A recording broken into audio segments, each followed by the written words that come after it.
परम पूज्य गुरुदेव परम वंदनीय माताजी सूक्ष्म रूप से विद्यमान हैं, नमन करता हूँ। विश्व मानव को प्रणाम करता हूँ दोस्तों। और आदि शक्ति माँ गायत्री प्राणों की देवी है, प्राण रूप से है।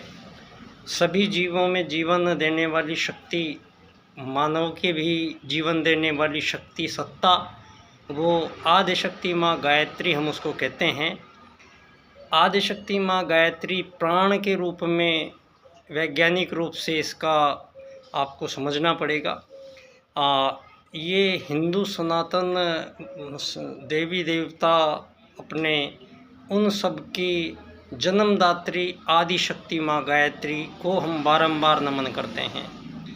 दोस्तों, ये हमारा सौभाग्य है कि इस धरा पर मानव जीवन सर्वश्रेष्ठ कहलाया है।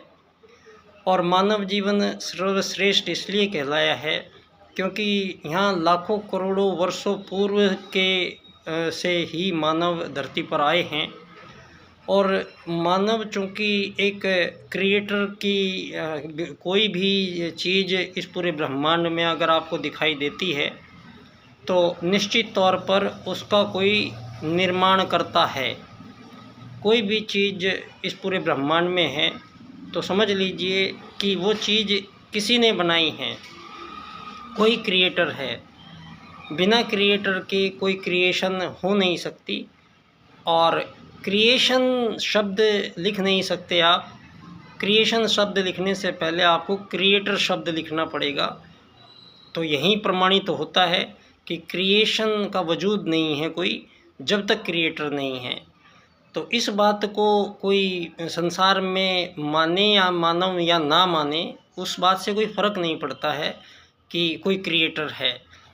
और इस क्रिएटर को यहाँ बहुत सारे नाम से जाना गया है और इसके अनंत नामों यहाँ पर मानवों ने लिए हैं और अनादिकाल से ही उसका नाम मानव लेता आया है। यहाँ भारतीय सनातन संस्कृति विश्व की सर्वोत्तम, सर्वश्रेष्ठ और सर्वप्रथम वो संस्कृति जो मानवों के बीच प्रथम आगमन काल के समय ही डेवलप हुई है। चूँकि मानव है कौन वस्तुतः, यहाँ ये प्रश्न अनादिकाल से मानव के सामने प्रस्तुत होता आया है। जब भी कोई जीवन लेके धरती पर आता है तो उसका कोई ना कोई समय ऐसा उसका जाता है जब उसके मन में ये आता है कि आखिर मैं हूँ कौन, मेरा यहाँ पर आने का औचित्य क्या है और मैं चला क्यों जाऊँगा फिर यहाँ से। तो यहाँ जाने के बारे में कोई सोचता नहीं है इतना, क्योंकि इससे डर लगता है, सबको डर लगता है मरने से। तो मरने की बात सोचना नहीं चाहता है कोई, लेकिन मरने से कोई बच नहीं सकता है। ये एक यहाँ पर सनातन सत्य है। यहाँ अनादिकाल से ही मृत्यु को जीतने के प्रयास भी मानवों ने किए हैं और इतने सर्वश्रेष्ठ स्तर के प्रयास यहाँ किए हैं।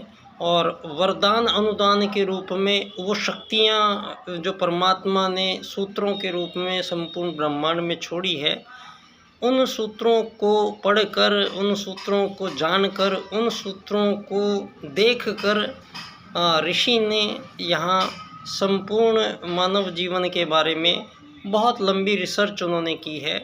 और उनकी रिसर्च का ही परिणाम है आज मानव जो परिवार के रूप में रहते हैं, समाज के रूप में रहते हैं, देश के रूप में रहते हैं और विश्व के रूप में रहते हैं। तो यहाँ दोस्तों गफलतें इतनी ज़्यादा पैदा हुई हैं और जानबूझकर की गई हैं। तो उन गफलतों को आज यहाँ हमारे बीच स्वयं महाकाल पधारे हैं।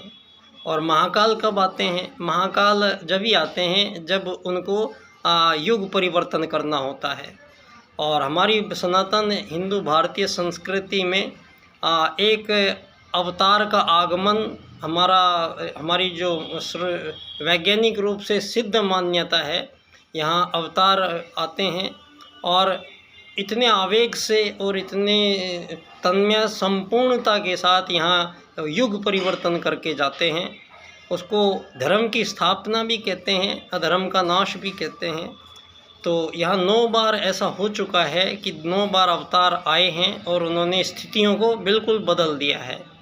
10वीं बार भी वो अवतार प्रज्ञा अवतार के रूप में हमारे बीच पधारे हैं और ये हमारा सौभाग्य है कि उनके संरक्षण में एक सारे युग के 7 अरब लोगों के लिए पुनः सारे समस्याओं, जितनी भी समस्याएं मानवों के बीच आज तक मानवों ने क्रिएट की है, उन सभी समस्याओं का संपूर्ण समाधान और निदान युग परिवर्तन के परिप्रेक्ष्य में युग निर्माण योजना के अंतर्गत उस महाकाल सत्ता ने इतना विस्तृत और विशाल युग साहित्य का सृजन किया है।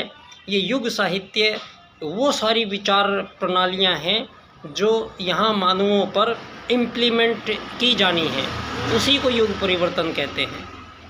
युग हजारों साल से मानवीय गलतियाँ यहाँ मानव करते आए हैं, बिना सोचे बिना